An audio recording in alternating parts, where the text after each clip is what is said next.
तो 25 या 27 साल के लड़के लड़कियों को देखो, ऐसे लग रहे हैं जैसे कि 35 या 37 साल के हो गए हो। एनर्जी लेवल है ही नहीं। आज की दुनिया में समय से पहले हम बूढ़े हो रहे हैं। कभी रियलाइज किया आपने? Skin care industry, makeup industry से आगे बढ़ गई है, इसलिए नहीं कि लोगों को ब्यूटी पसंद है, बल्कि इसलिए कि लोग अब ये समझ रहे हैं कि हम इंटरनली हेल्दी हो रहे हैं। लोग कुछ नहीं खाते हैं तो भी उनका वजन बढ़ जाता है। तो आखिर ये हमारे अंदर का सिस्टम इतना डिस्टर्ब क्यों हो रहा है? एजिंग, हमारी उम्र इतनी जल्दी क्यों बढ़ रही है? एज एक नंबर नहीं है जो साल दर साल आपके अंदर आता है, बल्कि ये एक कंडीशन है जो आपके अंदर धीरे धीरे डेवलप होती है। तो सबसे पहले आप ये समझिए कि आप बूढ़े कैसे होते हैं। एजिंग होना वास्तव में क्या है?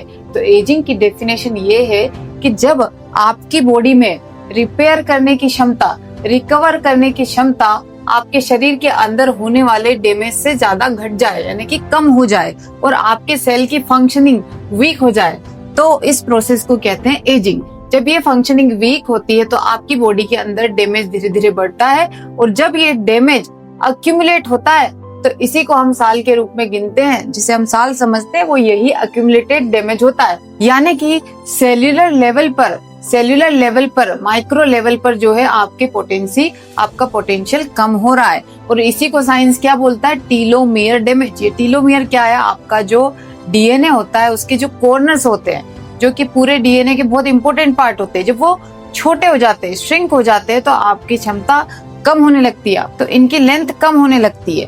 तो इसी को साइंस कहता है टीलोमियर डैमेज। साइंस ये एजिंग में एक इम्पोर्टेंट कॉन्सेप्ट है। तो अब ये समझो कि ठीक है, एज तो हमारी बढ़ रही है, जरूरत से ज्यादा गति से बढ़ रही है, लेकिन क्यों बढ़ रही है? ऐसा क्या हम कर रहे हैं? थोड़ा और नीचे जाके सोचो। जब यही एजिंग आपके अंदर होती है, रिपेयर, रिकवर, रीजनरेट होने की कैपेसिटी घटती है, तो एग्जाम्पल लो अपने स्किन का, एग्जाम्पल लो अपने जॉइंट का, एग्जाम्पल लो अपने मसल का। स्किन कोलाजन कम प्रोड्यूस करती है, ढीली पड़ने लगती है, झुर्रियां आने लगती है, जॉइंट के अंदर लुब्रिकेशन कम होने लगता है, मसल के अंदर स्ट्रेंथ खत्म होने लगती है, और इसी सब को तो हम कहते हैं बुढ़ापा आ रहा है। यही तो बुढ़ापा है।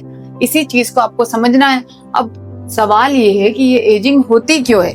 एक व्यक्ति लंबे समय तक जी सकता है, लेकिन कौन सी ऐसी चीज है जो उसे लंबे समय तक जीने से रोकती है? ये है उसका लाइफ स्टाइल, कैसे वो अपना जीवन जीता है। आज की जो हमारी लाइफ स्टाइल है वो हमारी बायोलॉजी को सपोर्ट नहीं करती है। हमारा शरीर जो है वो फाइट कर रहा है, जीने के लिए फाइट कर रहा है ठीक से।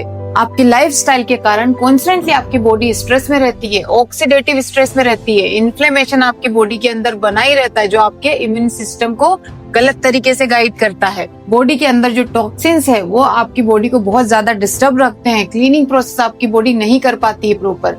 तो जब आपका लाइफस्टाइल गड़बड़ होगा तो ये सारी चीजें अफेक्ट होंगी, ये सारी चीजें क्रिएट होगी, और बॉडी कभी भी आपकी रिपेयरिंग का काम, रिकवरी का काम, रीजनरेशन का काम ठीक से नहीं कर पाएगी।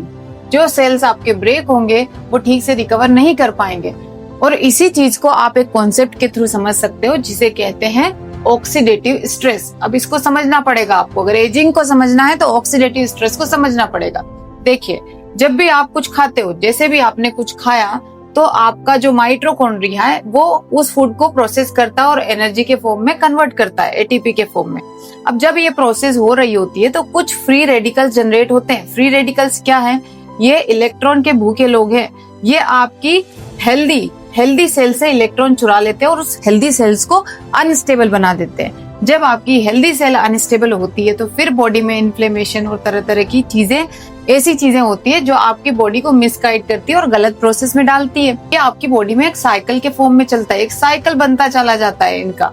अगर आपकी एक सेल अनस्टेबल होगी तो दूसरी सेल भी अनस्टेबल होगी, और इसी साइकिल को ब्रेक करने के लिए डॉक्टर्स या न्यूट्रिशनिस्ट आपको बोलते हैं, डाइटिशियन बोलते हैं, एंटीऑक्सीडेंट लो। क्यों बोलते हैं? क्योंकि ये फ्री रेडिकल्स, ऑक्सीडेटिव स्ट्रेस आपकी बॉडी में कॉन्स्टेंटली जनरेट होता है, हर रोज जनरेट होता है। और लोग जो है इसी कंडीशन में क्या करते हैं?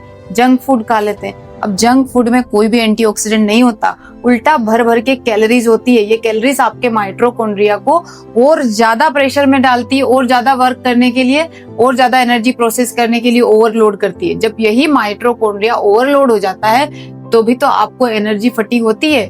शरीर में इतना खाने के बाद भी एनर्जी नहीं रहती। क्यों? क्योंकि आपके शरीर में जो ऊर्जा बनाने वाला जो तंत्र है उसको तो आप वीक कर रहे हो, ओवरलोड कर रहे हो, वो प्रॉपर प्रोसेस ही नहीं कर पा रहा है। और ये जंक फूड सिर्फ इतना ही काम नहीं करते, ये आपके गट को भी इम्बेलेंस करते हैं, इन्फ्लेमेशन बढ़ा देते हैं, आपकी गट भी इससे अनहेल्दी बनती है। जब आपके गट में इन्फ्लेमेशन बढ़ता है तो इंसुलिन रेजिस्टेंस आपके अंदर आता है। इंसुलिन रेजिस्टेंस के कारण आपकी बॉडी में शुगर प्रॉपर प्रोसेस नहीं हो पाता और फिर एक्सेस शुगर फैट के रूप में जमा होता है और ये फैट एक सिग्नल होता है कि आपकी बॉडी बैलेंस में नहीं है और बचा कुचा काम जो है आपकी नींद पूरी कर देती है। प्रॉपर आप सोते नहीं हो टाइम पे तो मेलाटोनिन का सिक्रेशन आपके अंदर नहीं होता है। जो थोड़ी बहुत हीलिंग आपकी नींद कर रही होती है वो भी नहीं हो पाती है। आपको पता है मेलाटोनिन जो है आपकी बॉडी में एक पावरफुल एंटीऑक्सीडेंट है और आपकी नींद खराब है। और कुछ लोग तो इसके ऊपर से फिर अल्कोहल, सिगरेट, धूम्रपान ये सब करते हैं। ये सारी चीजें डायरेक्टली आपके अंदर फ्री रेडिकल को इंट्रोड्यूस करती हैं। तो आपका लाइफस्टाइल आपकी बॉडी को कितना कितना हार्म कर रहा है ये आप सोच भी नहीं सकते इंटरनली। अगर जैसे आप दुनिया की यात्रा करने जाते हो ना, अगर अंदर आपको भेज दें अपने शरीर के अंदर तो आपको पता चलेगा कि कितना भूचाल मचा हुआ है। और इसीलिए जो है हम समय से पहले बूढ़ा हो रहे हैं क्योंकि कॉन्स्टेंटली डैमेज हो रहा है, रिपेयर नहीं हो रहा है और डैमेज अक्यूमुलेट हो रहा है तो एज हमारी जल्दी बढ़ रही है। अब सवाल ये है कि आप जो है इस डैमेज को कैसे कम करो। आपकी लाइफस्टाइल को आपको बैलेंस करना पड़ेगा। आपको एक राइट डाइट लेनी पड़ेगी, राइट काइंड ऑफ एक्सरसाइज करनी पड़ेगी और अपने स्ट्रेस पे भी प्रॉपर वर्क करना पड़ेगा। अगर इन 3 चीजों पर आप वर्क करना सीख गए तो फिर आप अपनी इस मैकेनिज्म को भी बैलेंस करना धीरे धीरे सीख जाओगे। तो नींद, खाना और एक्सरसाइज, इन 3 चीजों को बैलेंस करना आना चाहिए।